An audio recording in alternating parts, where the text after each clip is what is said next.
من ئەگەر ئەوە هیچ ئەهمیەتی نییە هەرچەند ساڵی تەوەلود کەنجەیە، ئەمما لە 1300 شەمسی هاتوومە دنیاوە. بابکم مەلا بووە، وردە وردە پیان خوێندوم، هەر لە مەدرسەی فەقەیان و مەلا و شتی وا پیان خوێندوم، تا مدەتایەکی نەشبوومە مەلای گەورە وە کۆڵی ئیجازە و میجازە وەربگرم، بەڵام تا ئەندازەیەک لە عەرەبی و فارسی توانیومە کار بکەم. تا مەسئلەی کۆمەڵی ژێکاف ئەو وەختی هاتبووە ئازادی لە مەهاباتیان پێدەگوت کە قەزیەی قازی محەممەد، لەوێدا من ئەو وەختە شرکەتم کردووە بۆ ئەوەڵ جار توانیومە شیعر بڵێم، دەستم کردووە بە شیعر کوتن. شعری منیشان پێ ناخۆش نەبوو، وەکو دەگەڵ مامهێ منی هەردووکمان پێکەوە بە ناوی شاعری میلی ناویان دەبردین. لە پاشان دوای نەمانی کۆمەڵی ژێکاف و مەسئلەی قازی محەممەد ئەمنیش متەواری بووم چوون بۆ عێراق، چونکە لێرە تەبیعی ئەوە ممکن بوو ئەعدام بکەن یا هەرچی بوو ئەزێتم بدەن. ئەمن گەیشتمە لە حەبسی شەوەڕام کرد، لە حەبسی سەقزەوە گەیشتمە عێراق. لە عێراقش مدەتایەکی من خەری بووم، کاروبارم دەکرد، فەقیریم دەکردی خۆم و ئەوانە. ئاخری نەخۆش کەوت، نەخۆشی سیلم گرت، چوومە لوبنان. یعنی کەسانێکی دۆست و برادەر هەبووم نادیانم بۆ لوبنان. لە لوبنان من 2 ساڵ مامەوە، لەوەدا کتێبخانەیەکی زۆر گەورەی لێبوو ئەو جێگای ئەو بیمارستانە. دەستم کرد بە متالعەکردنیە، توانیم لە عەرەبیدا زۆر پێشکەوم، زۆر باش پێشکەوتم کە هاتمەوە دوایە بۆ بەغدایە قەدەرێکم کاروبار کرد، ئەمە توانیم ئەو ساتی عەرەبی و ئەواندا و عولەمای عەرەبی ئەواندا جێگای خۆم بکەمەوە، ناسرام. ئەمن توانیومە ئەو بینە لە ئاخریدا لە ساڵانی هەفتاوانە بە ئەندامی مەجمەعی علمی هەڵبژێرام لەوێ وەکو ئاکادێمی علوم، لەوێدا کارم کرد. جادە و بەینانەدا توانیومە زۆر شت بکەم. یەکێک لەوانە دیوانی شاری خۆم کە کوتبووم و ئەوی لە عێراقم کوتبوو، هەموون کۆ کردەوە و چاپ کرابوو کە ئەوە بە ناوی هەژار بۆ کوردستان هەیە. لە مەجمەعی علمیدا شەرەفنامەیان بۆ چاپ کردم، شەرەفنامەی شەرەفخانی بتلیسی کە تەرجەمە کردو بە کوردی و پێشدا بە فارسیەکی زۆر گرانی پێشوو بوو و حەواشی زۆریشی لێم زیاد کردو لە عەرەبی، لە کتێبانی عەرەبیم تەرجەمە کردووە تا بۆ تەو کتێبە گەورەیە کە ئێستا هەیە، کۆڵی کەم تاریخێکی کورد. کتێبێکی دیکەشم لەسەر عەشیرەتی گاوانی کورد لە عەرەبیەوە کردە کوردی و ئەویش چاپکرا لەسەر حسابی مەجمەعی علمی عەشیرەتی لە بیرچووی گاوان. ئەویش ڕەنگە نوسخەی کەم هەبێ، ئەمە لە عێراق زۆر هەبوو. ئەمجار مەموزینی خانیمە من لە سووریا تەرجەمە کرد، جارێکی لە دەست پۆلیسی عێراقیش ڕام کرد چوومە سووریا 2 ساڵ و نیو، نزیک 3 ساڵ لەوێ بوو. لەو بەینەشدا مەموزینی خانیم تەرجەمە کرد بە لەهجەی سۆرانی، ئەویش لە بەغداد دیسان بۆم چاپکرا و بڵاو کرایەوە. ڕەنگە چەند شتێکی دیکە دیوە خەیامم تەرجەمە کرد، ئەویش لەوێ بە هەر بە شیعر تەرجەمە کردووە لەسەر وەزنەکەی خۆی، ئەویش لە عێراقی چاپم کردووە. یعنی هەرچەند لێ نووسراوە لە لوبنان چاپکراوە، بەڵام لە شۆرش چاپکراوە لە چاپخانەی شۆرش لە چێوی. ئەوانم هەن زۆرتر ئەلان لە بیرم نییە، لەوێت چەندیکەی بۆ چاپکرا تا وەختێکی کە مە هاتینەوە بەو دیوەدا مەسئلەی مەلا مستەفای لە ساڵی 1961ەوە کە مەلا مستەفا قیامی کرد بە زدی بەعسیان، ئەمن دووبارە چووم ئیلتحاقم بەو کرد. مدیریەتی ڕۆژنامە و رادیۆی ئەوێم بەدەستەوە بوو، ئیدارەم دەکرد. دەو بەینانەدا کاری ئەوە نەیدەهێشتی کەوا بنووسم، لەبەرەوە کاری رادیۆەوەی زۆرە، زۆر زەحمەتی هەیە. ئەس دەکەم هاتمەوە کە هاتینەوە بەو دیوەشدا، من لێرە توانیم هەرچەند من زۆر مەحکوم بووم لە تەرەف دەوڵەتی شاهنشاهیەوە، مەحکوم بە ئیعدام و ئەوانە، و زۆر بە ئیستیلاحی کابرای ساواکی کوتی پەروەندە دەجوزە، بەڵام دیسان بەشی ئەوەندە کوتیامە پەروەندەی بۆ بە ئیجرا مەخەن. لەوە نەجاتیم بوو کە بۆ خۆم جا کار پەیداکەم. کەوتمە ئەوە کە کار پەیدا بکەم، شتێکم نووسی بوو لە کاغەزێک کە بابە ئەمن عەرەبی دەزانم بە لەهجاتی مختەلیفیشەوە و کۆن و تازەی عەرەبی دەزانم، فارسی کلاسیک دەزانم، کوردیش زۆر چاک دەزانم، کارێکت هەیە یان نییە نێوی کەسمێکدا نەنووسیوە کە هەر جێکێچون دەمدا دەستی کابرێ تەبیعی لە زۆر جێ بە زمانێکی خۆش بەڕێیان دەدام نەبوو جێگە لە دانیشگا کوتیان ئەگەر تۆ بتوانی قانونی ئیبن سینا تەرجەمەی بکەی ئێمە کارمان هەیە بدەین. ئەمنیش کوتم باشە دەبێنن بە خەیاڵی خۆم تو عەرەبیەکتیان باە بکەن جاکە عەرەبی بە هاسانە.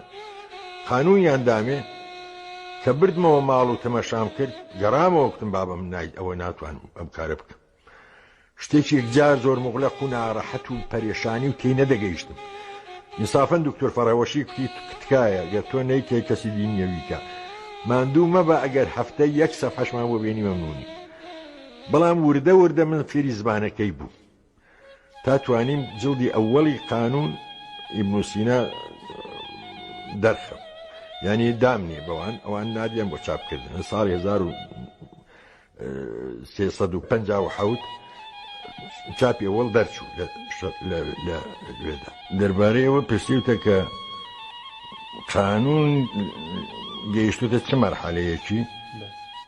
ئەز دەکەم قانونی شمارە یەک جزئی ئەوەڵی قانون بۆ خۆی 5 کتێبە ئەسلی خۆی قانونی عەرەبی 5 کتێبە.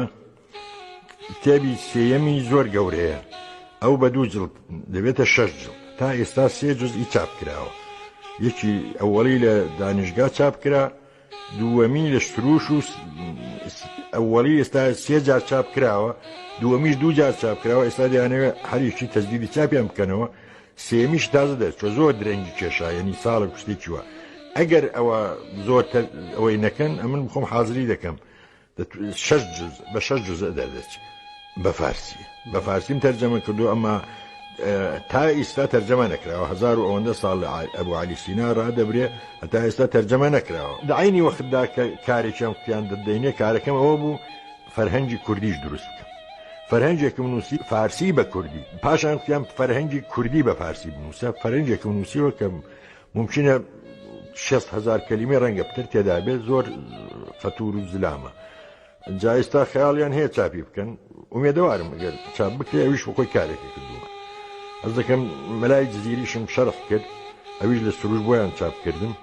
4 کتێبم لە عەلی شەریعەتی تەرجەمە کرد بە کوردی کە ئێستا تەداولدایە و خەڵک پێیان وایە باشم تەرجەمە کردووە.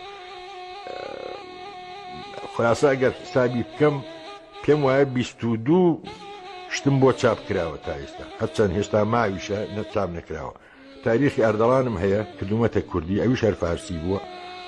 با کوردەکە کە تاریخی خۆیەتی و خۆی بیزانێ قەلم بە زمانی خۆی تێبگا، تاریخی خۆی بە زمانی خۆی بخوێنێتەوە، چاپ نەکراوە. 2 کتێبی تریش، یەکێک لەوانە ڕەوابیتی فەرهەنگی ئیران و میسر لە زۆر لە قەدیمەوە، ئەوە کتێبێکی بە عەقیدەی من زۆر چاک بوو، ئەوم تەرجەمە کرد. یەکی دیش هەبوو تاریخی سلەیمانی و ئەنحایها مەلا جەمیل ڕۆژ بەیانی کردووێ بە عەرەبی، من لە عەرەبیەکەوە کردومەتەوە بە فارسی، ئەویش هێستا چاپ نەبووە، هەتا ئەمان نوسخەیەکم پەیدا کردووە.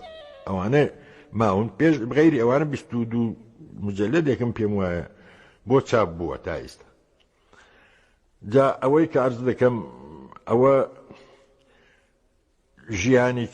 ژیانێکی کە یەکجار زۆر پڕ هەوراز و نشێ و ناڕەحەتی و فەقیری و دەربەدەری و ترس ڕام واردووە تا ئێستا کە هێناومە. ئەوە هەژار لە زمانی هەژارە و ئەوەندەیە. مەژێر وەرە بۆم تێکایە ئەوانی وەشەوە،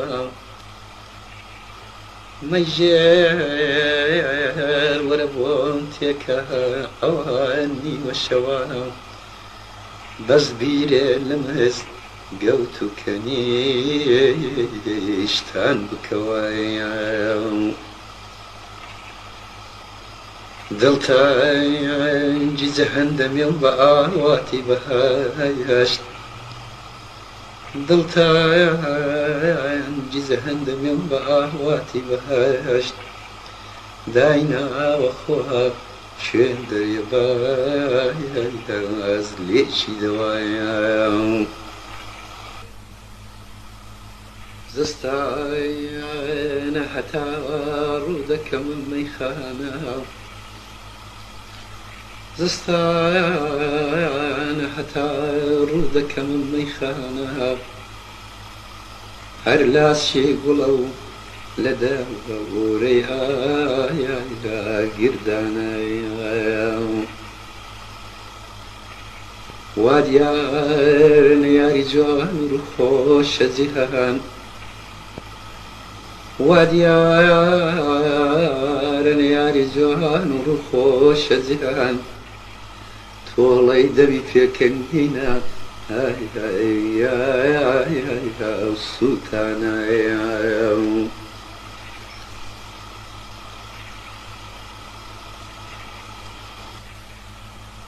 ئای خوای لە کارت سەریزانە جێدایە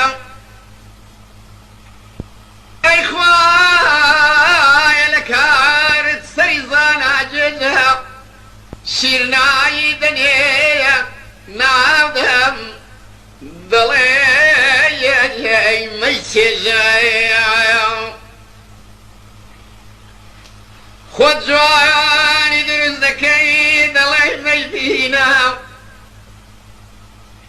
خۆت جوانی دروست دەکەی دەڵێ مەیبینە پیاڵێکی پڕاوە لاریکەوە مەی ڕێژایە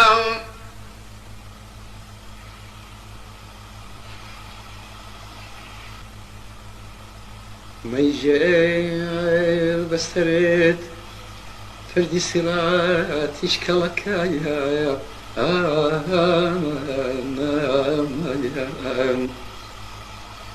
سەیرانی باش سەیری دووچایەوی بەڵەکایە زۆرم لە خودایە ویست و کەمیشی نەگەی هەر تۆ بەیەدەم داتێ ئەویش نەمگەرەکە